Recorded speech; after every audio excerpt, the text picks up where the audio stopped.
చేసుకున్నాను.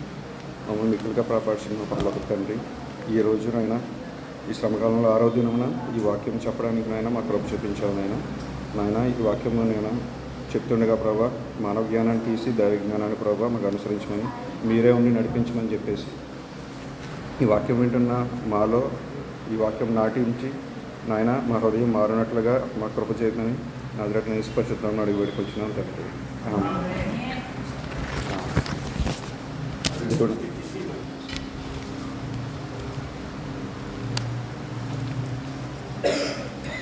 దేవుడి నామానికి వందనాలండి. ఈరోజు మన అంశం ఏంటండి? ఆజ్ఞాపాలన. ఆజ్ఞ అంటే ఏంటండి? దేవుని మాట వినడం. అంటే ఆజ్ఞ అంటే మనకి దేవుని వాక్యమే కదండి. దేవుని మాట, ఈ వాక్యమే, ఈ బైబిలే మనకి దేవుని మాట. ఈ దేవుడు మనకి ఏదైతే ఈ బైబిల్లో చెప్పిన మాట, ఈ ఆజ్ఞ ఏదైతే ఉందో మనం అది పాలన చేస్తున్నామా లేదా, లేకపోతే బైబిల్లో మనకి ఇచ్చిన ఉదాహరణలు బట్టి మనం ఇప్పుడు సమాజంలో ఎలా బతుకుతున్నామో, 2 రకాలుగా మనుషులు ఉన్నారని చెప్పేసి బైబిల్లో మనకు ఉదాహరణ చెప్పడం జరిగింది. అందులో మనం ఏ రకంగా ఉన్నాం, నిజంగా మనం మారు మనసు పొందకపోతే పైకి నటిస్తూ ఉంటే ఏ విధంగా మనం మారాలి, దేవుడు ఎలాగ చెప్పాడని చెప్పేసి 2 మాటలు మనం చెప్పుకున్నామండి. ఇందులో మనకు చెప్పినప్పుడు తండ్రి మొదటి వాని దగ్గరికి వచ్చి వెళ్ళమన్నప్పుడు ఏమన్నారండి? వెళ్ళనను. తర్వాత మనసు మార్చుకుని వెళ్ళడం జరిగింది. రెండో వాని దగ్గరికి వచ్చి, రెండో కుమారుడి దగ్గరికి వచ్చి వెళ్ళమంటే ఏమన్నారండి? వెళ్ళనన్నారు. వెళ్తానన్నారు, తర్వాత వెళ్ళలేదు. అంటే అక్కడ మనం ఎవరిని మోసపుచ్చుతున్నామండి? అంటే దేవుని మనకు చెప్పిన ఆజ్ఞలు బట్టి మనం చేస్తాము, చూస్తాము, చేసేద్దాము అని చెప్పేసి సమాజంలో ఈ భూలోకంలో ఉన్న మనుషులు మెప్పించడానికి నేను దేవునిలో ఉంటాను, నేను అలా చేస్తాను, నేను అంతసేపు ప్రార్థన చేస్తాను, ఇన్ని పాటలు చేస్తానని చెప్పి పాటలు పాడతాను, నేను పొద్దున్నే సాయంత్రం వరకు చర్చిలో ఉంటానని చెప్పేసి ఈ పై పెచ్చులు పై మెరుగులతో ఉంటే మనకు సరిపోయిందండి. దేవుడు మనకి నిర్గమాకాండంలో 10 ఆజ్ఞలని మనకి చాలా స్పష్టంగా మనకి మెన్షన్ చేశాడండి. స్పష్టంగా ఇచ్చినప్పుడు అండ్ దట్టు మనకి ప్రతిసారి మనకి కనిపించాలని చెప్పేసి మనకి మాస్టర్ గారు, టీచర్ గారు కూడా ఆజ్ఞలు ఇచ్చారు. మనం అది ఫాలో అవుతున్నామా, మీరుతున్నామా అండి మనం జ్ఞాపకం చేసుకోవాలి, మళ్ళీ మనం పరిశీలించుకోవాలి. సో ఇందులో మనం చూసుకున్నట్టయితే ఫస్ట్ కుమారుడు ఏంటంటే వెళ్ళను అన్నాడు, వెళ్ళాడు. అంటే ఎందుకు వెళ్ళాడండి? నా తండ్రి నాకు ఒక ఆజ్ఞని ఇచ్చాడు, సో నేను అది నెరవేర్చాలి. ఒకవేళ నేను ఆ టైంలో నా తండ్రి చెప్పిన మాటని నేను వెళ్ళను అన్నా కానీ మారి వెళ్ళాడు. మనం మారు మనసుతో ఉంటే, మనం మారితే మన తండ్రికి ఆ విషయం తెలుస్తుందా లేదండి? లేకపోతే వెళ్ళి నాన్నగారు లేకపోతే అది నా తండ్రి, నేను మారాను చూడు అని చెప్పేసి మనం చెప్పక్కర్లేదు కదండి. ఎందుకంటే ఆయన సర్వం ఎరిగినవాడు. సో అలాగే రెండవ కుమారుడు ఉన్నాడు. అంటే రెండో మనిషి అంటే చాలా వరకు మన స్వభావాలు అలాగ ఉంటాయండి. అంటే భూలోక సంబంధమైన విషయాలు బట్టి మనం ఏంటంటే భూలోక సంబంధం నిప్పు కోసమే చూస్తున్నాం. కానీ అంటే ఇక్కడ మనం ఏంటంటే ఆ వేషాలు వేసుకుని అలా నటిస్తున్నాం, బాగానే ఉంది. కానీ ఈ వేషాలు మనం వేసుకున్న ఈ మాస్కులు దేవుడి దగ్గర చెల్లుతాయండి? చెల్లవు. మరి ఇప్పుడు రెండో మనస్తత్వంలో ఏంటంటే పైకి భయము, భక్తి, మీరు చెప్పిన ప్రతి ఆజ్ఞని నేను గాయకుంటాను అని చెప్పేసి ఆ వేషధారణ బతుకులోనే మనం జీవిస్తున్నామండి. ఎందుకంటే శాతాను మనకు అలాగా శోధిస్తూ ఉంటుంది. అంటే దీనికోసం, ఒక చిన్నదాని కోసం శోధిస్తుంది. చిన్నదానికైనా పెద్దదానికైనా మనకేంటంటే ఆ శోధన వైపు లాగుతుంది. ఇలాగుంటే నీకు వాళ్ళు బాగానే ఉన్నారు కదా, నీకేమైంది, ఏ ఆజ్ఞను తప్పొచ్చు కదా, నీ పక్క వాళ్ళ మీద అబద్ధ సాక్ష్యం చెప్పొచ్చు కదా, నీ పొరువాన్ని ప్రేమించుకో, నీ వాళ్ళ మీద అసూయ పెంచుకో, ఎందుకంటే వాళ్ళు నీకన్నా పెరిగిపోతున్నారు, నువ్వు వాళ్ళని మోసం చేసి కిందకి లాగు. ఇలాంటివన్నీ ఎందుకు తీసుకొస్తుందండి? మనకి ముందేంటంటే మనకి వాక్యం అనే డాలు, ఆ ఖడ్గం మనం ధరించుకోకపోతే శాతాను ఏదో విధంగా మనం ఏం చేస్తుందండి? అటువైపు పడవేయడానికి, అటువైపు లాగడానికి చూస్తుంది. మనం ఏంటంటే ఆ చిన్న చిన్న వాటికి ఏంటంటే అవును కదా, నాతో పాటు ఉన్న వాళ్ళు ఎంతగా అయిపోయారు, నేను ఇలాగే ఉన్నాను, మనం ఎక్కడ ఉండాలి, ఎలాగున్నాయని చెప్పి ఆయన నిర్ణయిస్తాడండి. ప్రతిదానికి సమయం ఉంటుంది. మనకి ఏది సరైందో, ఏది తగిందో మనకి ఆయన ఆ టైంలో దయచేస్తాడు. అంతేగాని నేను లేను, వాళ్ళకి వచ్చేసింది అని చెప్పేసి మనం అనకూడదండి. ఎందుకంటే ఎప్పుడు ఎవరికి ఏ ఆశీర్వాదాలు ఏ దీవెనలు ఇవ్వాలో ఆయన సర్వం ఎరిగినవాడు. నువ్వు చేసిన ప్రతి పనికి ప్రతి ఫలితానికి ఆయన ప్రతిఫలం ఇస్తాడు. మనం ఇక్కడ చూసినట్టయితే అసలు ఆజ్ఞ అంటే ఏంటి, ఆజ్ఞపాలన అంటే ఏంటి, దేవుడు మనకిచ్చిన ప్రతీదీ, బైబిల్లో చెప్పిన ప్రతీదీ ఆజ్ఞే. అది ఖచ్చితంగా మనం పాటించి తీరాల్సిందే. ఇప్పుడు ఆజ్ఞ అంటే మంచి చేయమనండి లేకపోతే చెడు చేయమనా? మంచే చేయమని. బైబిల్ అంతా నువ్వు మంచే చేయమని చెప్తుంది, అక్కడ చెడు చేయమని చెప్పలేదు కదా. మరి మన స్వభావం ఎందుకంటే అలా మారిపోతుంది? లోకపోకడలు. ఎందుకంటే దేవుని ఎరగని వారు అన్యులు ఏదైతే ఉన్నారో ఆ శాతాను క్రియలు అవన్నీ చేస్తూ ఉండి వాళ్ళు ఉన్నత స్థితికి వెళ్ళిపోయారని చెప్పేసి మన కళ్ళుకి ఏంటంటే పొరలు కప్పిస్తుందండి. మనం అదే నిజం అనుకుంటున్నాం, అటువైపే వెళ్తున్నాం. అవునండి.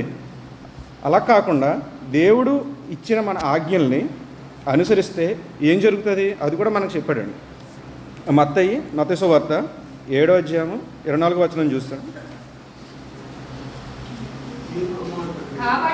కాబట్టి ఈయన మాటలు విని వాటి చెప్పున చేయు ప్రతివాడు బండ మీద ఇల్లు కట్టుకొనిన బుద్ధిమంతుని పోలి ఉండెను. వాన కురిసెను, వరదలు వచ్చెను, గాలి విసిరి ఆ ఇంటి మీద కొట్టెను గాని దాని పునాది బండ మీద వేయబడిన కనుక అది పడలేదు. అంటే ఇప్పుడు బండ ఏంటండి? మనది బండ ఏంటండి? యేసయ్య. అది మనకిచ్చిన ఈ బైబిల్ వాక్యం అనే దాన్ని మన హృదయాల్లో అది నాటి చేసుకుంటే మనం బండ మీద ఇల్లు కట్టుకున్నట్టుగా ఆయన మనల్ని కాపాడుతాడు. ఎటువంటి అపవాది, ఎటువంటి తుఫాన్లు వచ్చినా, ఎటువంటి గాలివాన్లు వచ్చినా, ఎటువంటి తీసుకొచ్చినా ఇల్లు ఎలా కోల్లేదో మనం దేవునిలోని ఈ వాక్యంలోని దేవుడి ఆజ్ఞపాలన చేస్తూ ఉంటే దేవుడు ఇల్లునైతే ఎట్లా కాపాడాడో తుఫాన్ దగ్గర నుంచి లేకపోతే వాన వరదల దగ్గర నుంచి మనం కూడా శాతాను వైపు పడిపోకుండా అలా కాపాడుతాడు. అలాగే మన వాక్యం చెప్తాడు కదండి, చెప్తా అలా కాపాడుతాడనే కదండి చెప్తా. అంటే ఇప్పుడు మనకి ఇల్లు బండ అంటే మనకి వాక్యము, మనం అందులో కట్టుకోవాల్సిన, అంటే మనం ఎదగవలసిన జీవితం. సో అలా నిలబడాలంటే ఖచ్చితంగా మనం ఫాలో అవ్వాలి. మనకి ఇలా కాకుండా ఇదే కాకుండా యెషయా 48వ అధ్యాయము 15:1-18 చదవండి.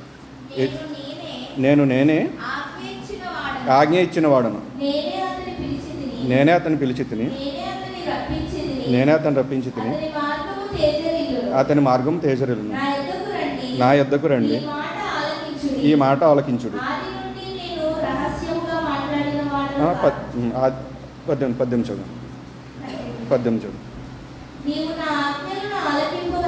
నీవు నా ఆజ్ఞను ఆలకింపవలనని నేనెంతో కోరుచున్నాను. ఆలకించిన ఎడల నీ క్షేమము నది వలెను, నీతి సముద్ర తరంగం వలె. ఈ ఆజ్ఞలు ఎవరు చెప్పారని చెప్తున్నారండి? మనకి యెషయా గ్రంథంలోని దేవుడే చెప్పాడండి. ఆయనే చెప్పాడు మనకి.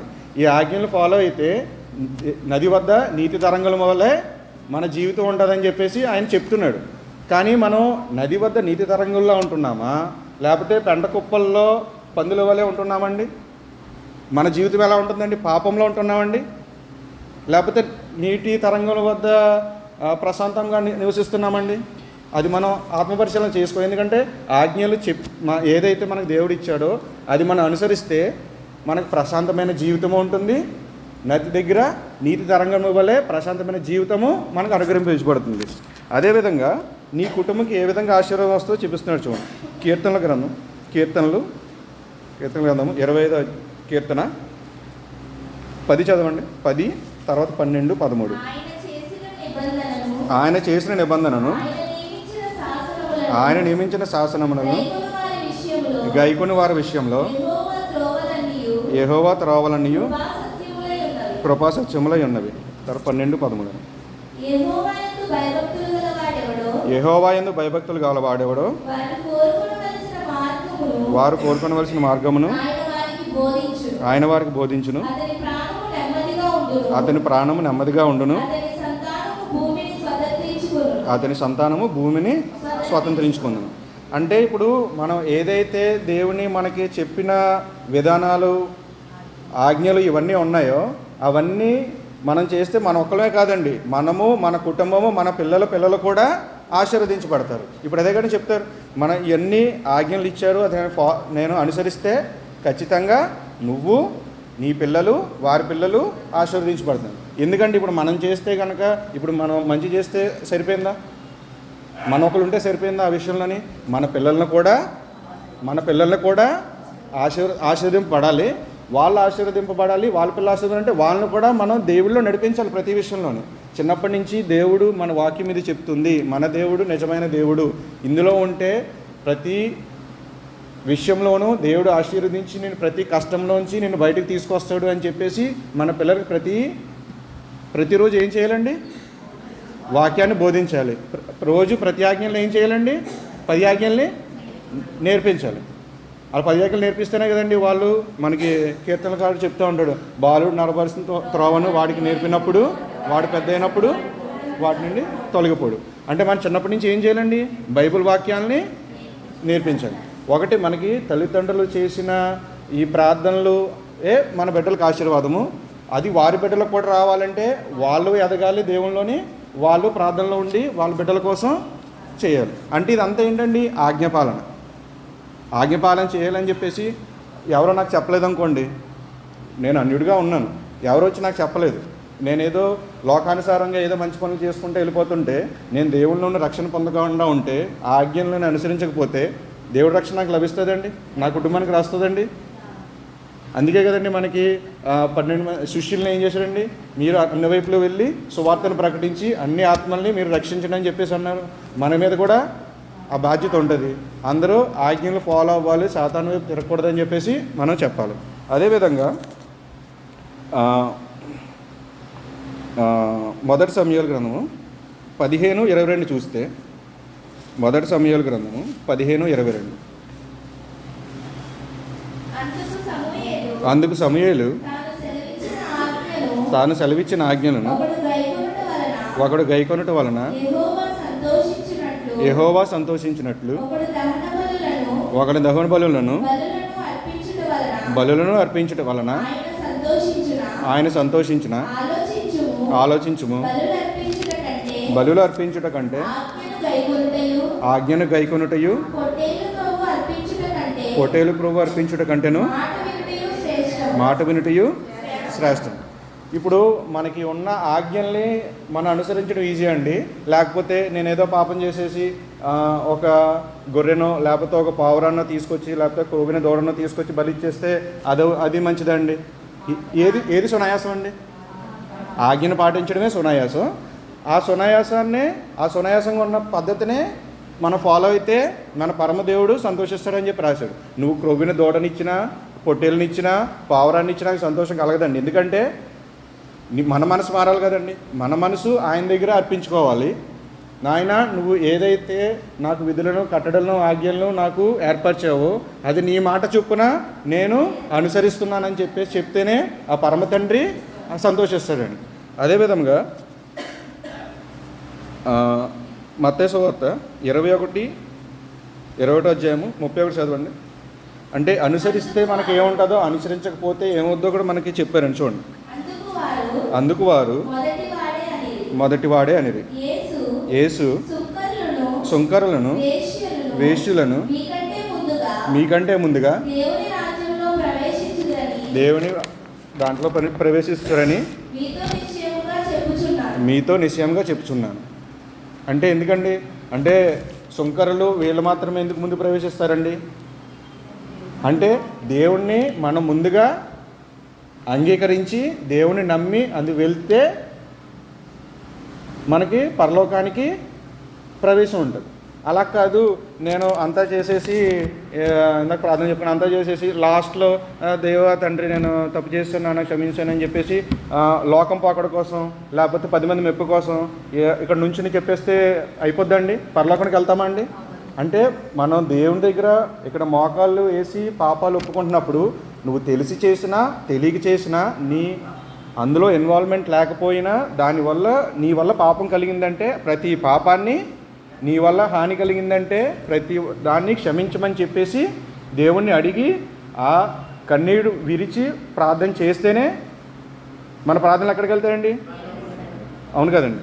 అదేవిధంగా మనకి యోనా మనకి వెళ్ళి ప్రజల్ని అక్కడ చెప్పు అంటే యోనా దేవుడి మాట ఫస్ట్ విన్నాడండి? ఆజ్ఞను పాలించాడా? లేదు, వినలేదు. తర్వాత ఏమైందండి? ఎక్కడో ఓడలో అడుగు భాగానికి వెళ్ళి దాక్కున్నాడు. అడుగు భాగానికి వెళ్ళి దాక్కుంటే దేవుడికి తెలియదండి? మనం ఎక్కడ భూదిగంతం లోపల ఎక్కడున్నా కానీ, ఆకాశంలో ఎక్కడున్నా కానీ ఆయన తెలుస్తాడు. ఎవరికి తెలియదు అన్నట్టు లోపలికి వెళ్ళి దాక్కున్నాడు. పెద్ద తుఫాను వచ్చింది. అందరూ కనుగొన్నారా లేదా? కనుగొని తను చేసిన తప్పుని గ్రహించుకుని నన్ను సముద్రంలో పాడేయమంటే సముద్రంలో పాడేస్తే అక్కడ దేవుడు తెలిసాడండి? వదల్లా. ఏం చేశాడండి? చేప కడుపులో 3 రోజుల నుంచి ఒడ్డుని తీసుకొచ్చాడు. అంటే అక్కడ యోనా మారు మనసు పొందాడు. ఆజ్ఞను పాటించాలి నేను అని చెప్పేసి అక్కడ మారు మనసు పొంది ఏం చేశాడండి? అక్కడ క్షమాపణ వేడుకున్నాడు. సముద్రంలో పాడేయండి అన్నారు. పాడేస్తే అక్కడ దేవుడు వదలకుండా, మామూలుగా సముద్రంలో పడిపోతే అట్టడికి వెళ్ళిపోతాము, ఒక 10 నిమిషాలు కూడా మనం బతకం. అలాంటిది చేప వచ్చి చేప మింగి చేప కడుపులో 3 రోజులు. అంటే అలాంటి అద్భుత కార్యాలు ఎవరి వల్ల జరుగుతాయండి? మనకి ఏసే. అంటే దానికి ముందు మనం ఏం చేయాలి? ఆజ్ఞలు పాటించాలి, మనం మారు మనసు పొందాలి. అదేవిధంగా మనం చేయకపోతేనండి శాపం కలుగుతుందండి. ప్రతిఫలం అనుభవిస్తావా? మరి రెండో రాకడ ఉంది కదండి. రెండో రాకడ దేవుడి గానికి లెక్క చెప్పాలా లేదా? అప్పుడు మనకి ఏం జరుగుతుందండి? అంటే పాత నిబంధనలు అంటే మనం ఏమైనా తప్పు చేస్తే ఆ మూమెంట్లో మనకి దేవుడు శిక్షించేవాడు, అయిపోయేది. ఇన్స్టెంటేనియస్గా మనకి పాత నిబంధనలో రిఫరెన్స్ గుర్తులేదు కానీ మన బలిపీఠం ఇదండి, మనకి ఆర్క్ ఆఫ్ కావనంటే ఇంగ్లీష్ తెలుగులో ఉంటారు, సాక్షస్ మందసం ఉంటుంది కదా.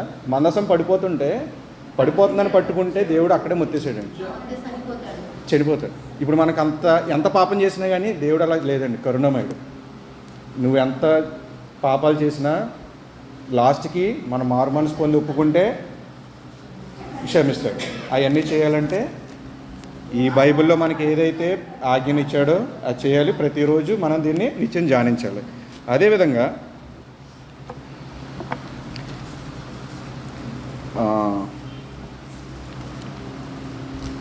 మొదటి యోహాను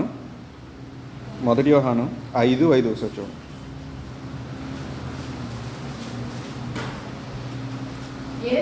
యేసు దేవుడి కుమారుడని నమ్మువాడు తప్ప మొదటి యోహాను 5:5 అదేనా?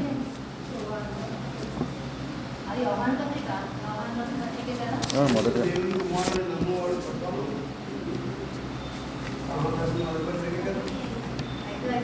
1:5 చూడు.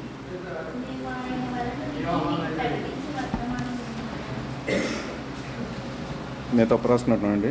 ఎందుకంటే అందులో ఏమొస్తుందంటే దేవుని ఆజ్ఞలు భారము కావు. మేబీ తప్పు రాసి ఉంటాను నేను. దేవుని ఆజ్ఞలు భారము కావు. మనం దేవుని ఆజ్ఞలు గైకొనుటయే దేవుని ప్రేమించుట, అవే ఆశీర్వాదం. ఎన్నదంటే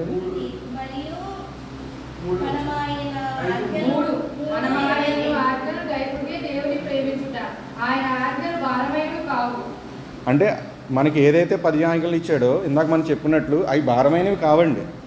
మనం భూలోక సంబంధమైన విషయాలు తీసుకుని ఆ బలులు అర్పించడమే భారమైంది. ఎందుకంటే నువ్వు బలు అర్పించేసినా కానీ నీ మనసులో మార్పు లేనప్పుడు అవి భారంగానే ఉంటాయి. కానీ ఎప్పుడైతే నువ్వు ఆజ్ఞలు గాయకొని అవి నువ్వు అది అనుసరిస్తూ ఉంటావో ఆజ్ఞలు భారము కావు. అండ్ అదేంటంటే ఆ ఆజ్ఞలు గాయకొనటమే దేవుణ్ణి ప్రేమించుట, అవే మనకి ఆశీర్వాదం. ఇదే విధంగా మనకి లాస్ట్ చెప్పి ముగిస్తాను. ప్రకటన గ్రంథము 21:18 చూడండి. ఆ పట్టణం ప్రాకారము 21:18 ప్రకటన అదే ఏమన్నా